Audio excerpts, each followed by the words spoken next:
Ladies and gents, welcome back to the Player Zone YouTube channel and welcome to our Germany and Denmark game recap. The second game from the round of 16 last night took place in Dortmund.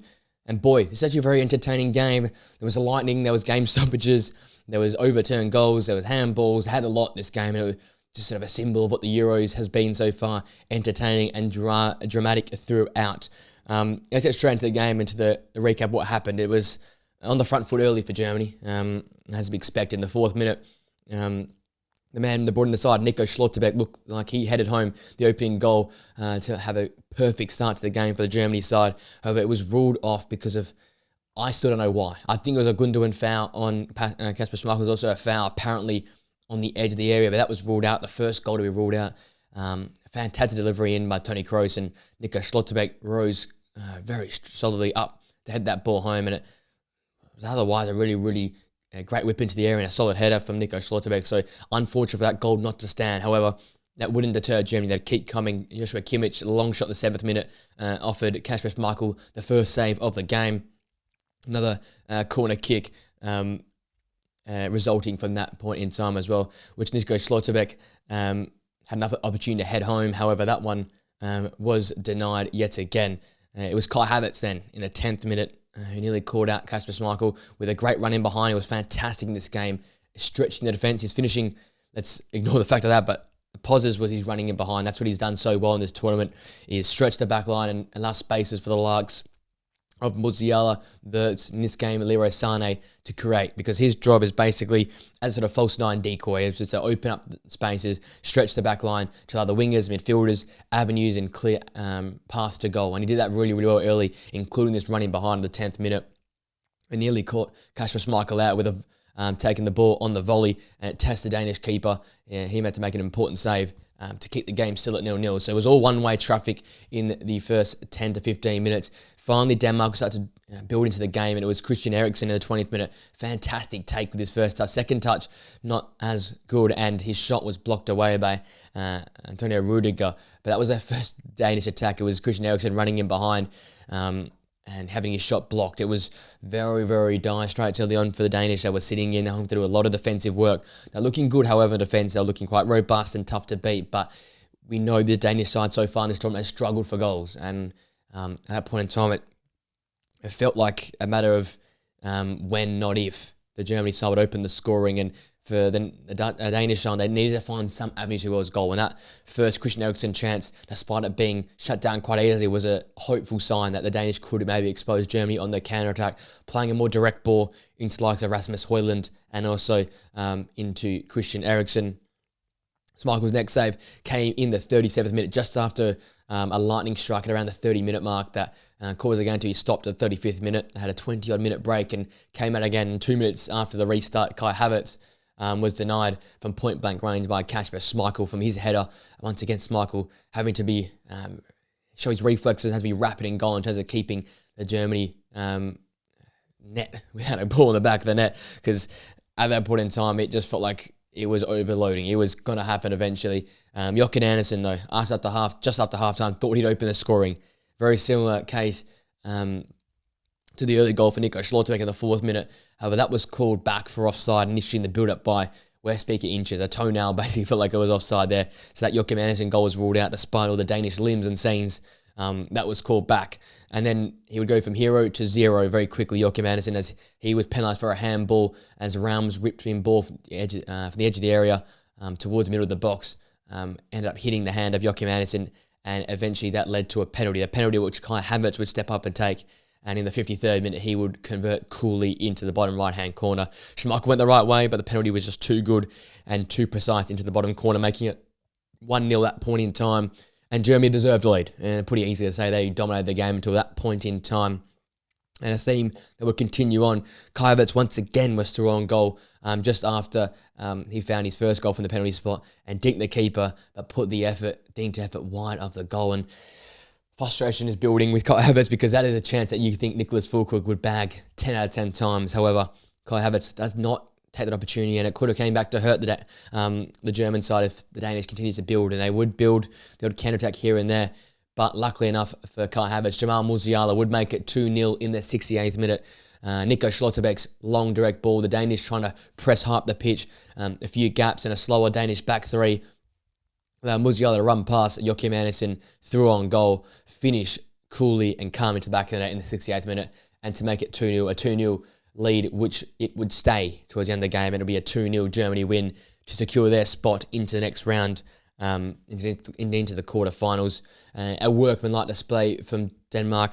Looking at their game as a whole, it was, I guess, similar to what we've seen so far in the tournament from them. It was, yes, we're going to defend, we're going to make it hard for you to score, we're going to be workmanlike with them without the ball, but when we go and have the ball up, we're not going to have enough to go forward. We're going to try and counter-attack to less of an extent.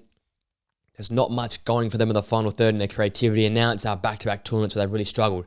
Think back to Euro 2020, that semi-final appearance, fantastic in that tournament there in terms of their creativity, in terms of their spark, obviously defensively solid as ever, but had enough going forward to threaten teams, and that's why they went so deep in that tournament there.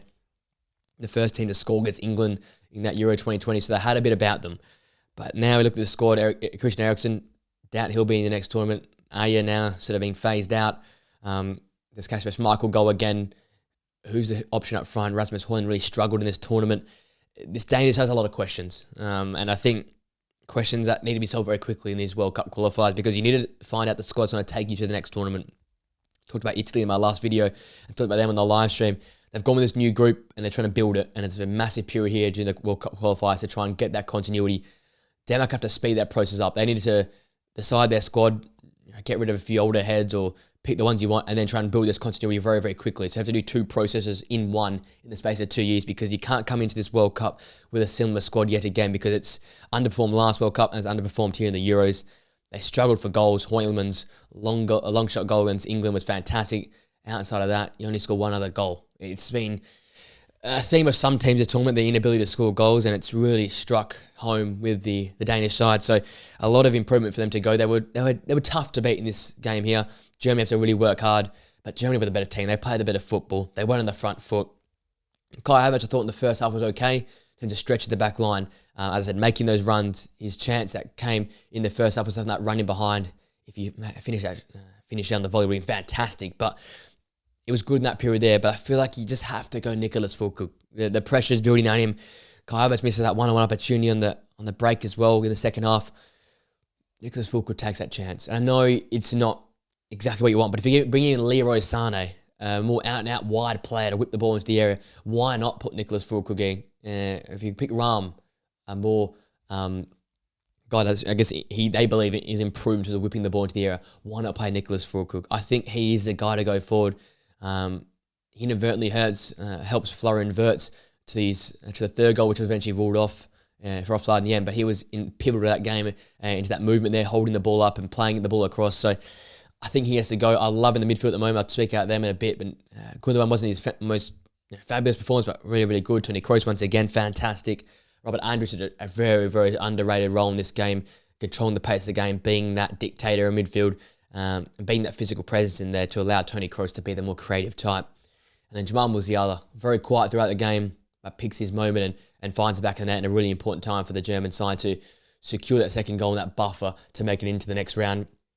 Coming to our players of the game, again, starting with Toni Kroos, 7.5 match rating, 107 touches, 96% pass accuracy with 4 key passes, 4 to 5 accurate long balls, 2 out of 3 ground duels.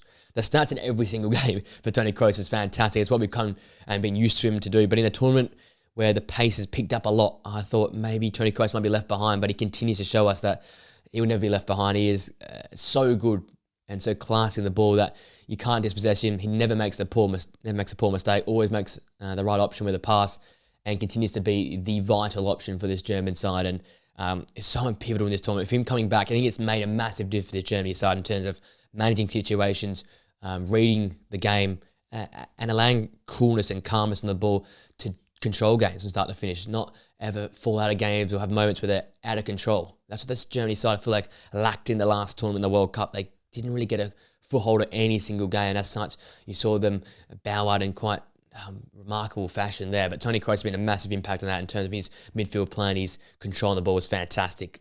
We come to our next two players in the same position. Nico Schlotterbeck for me, 8.0 match rating, 1 assist. That terrific long ball to find Jamal Musiala, 5 clearances, 2 interceptions, 1 tackled, dribble pass only once, 4 to 5 aerial drills, 80 touches, 91% pass accuracy, and the 3 out of 6 accurate long balls. And then Antonio Rudiger, who was my man of the match, 8.4 match rating, 4 clearances, 4 block shots, 2 interceptions, 2 tackles, did not lose a single duel, 82 touches, and 87% pass accuracy. These two worked very, very well. You'd think Jonathan Tah will come back for Nico Schlotterbeck, but Nico Schlotterbeck's versatility obviously scores in this game that was eventually ruled out for a foul in the build-up, but he gave something different. It was a bit quicker, the 2 pacier centre-backs now. Schlotterbeck, I guess, less acumen on the ball than Jonathan Tah, but it worked really well with Antonio Rudiger. And Antonio Rudiger, for me, man of the match. Physical, at his Real Madrid-type best in this game. Whenever the ball went near, he won the ball. He never lost a duel. He was always a presence in this side and made himself count. And despite the Danish not throwing much impact in terms of going forward, he was always there to prevent any flurry forward they had. He was always in the way to break the play up and cause problems. And I think he was really, really pivotal in this game, providing that safety from the back, that build-up play they need. Yes, the 87% pass accuracy, but the 82 touches as well.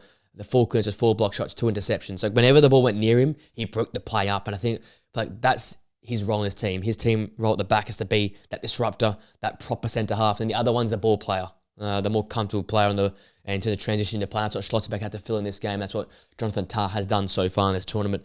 Interesting to see what Nagelsmann does, because these two worked really, really well together. They might go with them yet again in the quarterfinals, but you think Jonathan Tah, with how good he is in the ball and the fantastic season he has, he will come back in. But that's a good problem to have there if you're Julian Nagelsmann.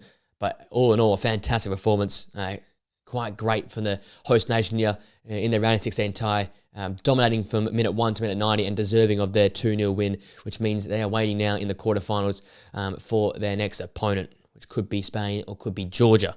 With that being said, ladies and gents, I hope you enjoyed the video. If you did, smash a like on it, subscribe to the Players Zone channel for more content like this, and press that post notification bell. Let me know in the comment section down below, how far do you reckon the Germans will go in this tournament? Do they go the way? Do they win it all? Let me know that in the comment section down below. Hope you have a great rest of your day. Enjoy the upcoming football, ladies and gents, and I'll see you guys in a video very, very soon. Next time, guys. See you later.